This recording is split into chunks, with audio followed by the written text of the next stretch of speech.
പ്രിയപ്പെട്ടവരെ,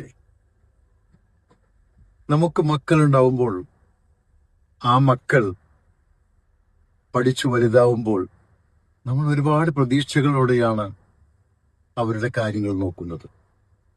അങ്ങനെ അവർ പഠിച്ച് വലുതായി അവർക്ക് ജോലി കിട്ടി അവരിലൂടെ നമുക്ക് വരുമാനം ലഭിക്കുമ്പോൾ നമുക്ക് എന്തെന്നില്ലാത്തൊരു സന്തോഷം വരും. എന്നാൽ ചില ധനാഢ്യനായ കോടീശ്വരന്മാരുടെ മക്കൾ പ്രയാസങ്ങൾ അറിയാതെ നമ്മുടെ സമ്പത്ത് കൊണ്ട് ധൂർത്തടിക്കുകയും അനാവശ്യമായി സാമ്പത്തിക ചിലവുകൾ വരുത്തുകയും അങ്ങനെ അവർ ഒരു കോടീശ്വരന്റെ മകൻ എന്ന ലേബിളിൽ അവൻ ജീവിതം മുന്നോട്ട് നയിക്കുകയും ചെയ്യാറുണ്ട്. അതിൽ അവർ ആനന്ദം കണ്ടെത്തുന്നു.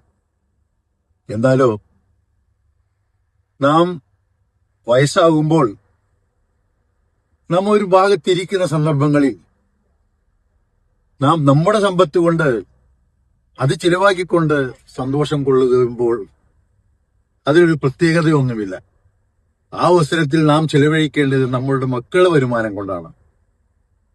മക്കളുടെ വരുമാനം കൊണ്ട് നാം പുതിയ വീടുണ്ടാക്കി അതിൽ താമസിക്കുക, പുതിയ കാറ് വാങ്ങി നാം അതിൽ സഞ്ചരിക്കുക, അവരുടെ വീടുകളിലുള്ള സ്വിമ്മിംഗ് പൂളുകളിൽ കുളിക്കാനുള്ള അവസരമുണ്ടാവുക, അവർ വാങ്ങുന്ന ഓരോ കാര്യങ്ങളിലും നമുക്ക് ആസ്വദിക്കാനുള്ള സൗകര്യമുണ്ടാവുക. അപ്പോഴാണ് നമ്മുടെ ജീവിതം ധന്യമാകുന്നത്.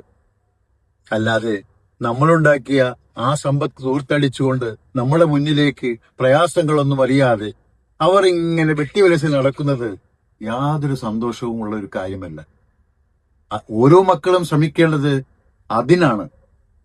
അവർക്ക് വേണ്ടി ഒരു പാത വെട്ടിത്തെളിയിച്ച് ഉണ്ടാക്കി അവരതിന് വരുമാനം കണ്ടെത്തി ആ വരുമാനത്തിൽ നിന്ന് ഏറിയ പങ്കും തങ്ങളുടെ മാതാപിതാക്കൾക്ക് വേണ്ടി ചെലവഴിച്ച് അവരെ സന്തോഷിപ്പിക്കുവാനും അവരുടെ ജീവിതം അവസാനം വരെ അവരൊപ്പം ഉണ്ടാവാനുമാണ് ഓരോരുത്തരും പരിശ്രമിക്കേണ്ടത്.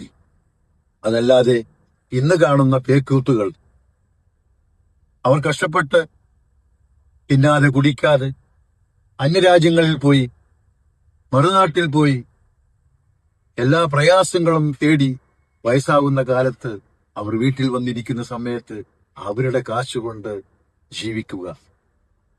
അതല്ല, നമ്മുടെ സ്വന്തം അധ്വാനം കൊണ്ട് നാം കാശുണ്ടാക്കി നാം സുഖിക്കുകയും സന്തോഷിക്കുകയും നമ്മുടെ കൂടപ്പിറപ്പുകളെ സന്തോഷത്തിൽ കൊണ്ടുകയും അത് ചെയ്യണമെന്നാണ് ഓരോരുത്തരും ശ്രമിക്കേണ്ടത്. അതിനാവട്ടെ നിങ്ങളുടെ ഓരോ പ്രയത്നങ്ങളും അതിനാവട്ടെ.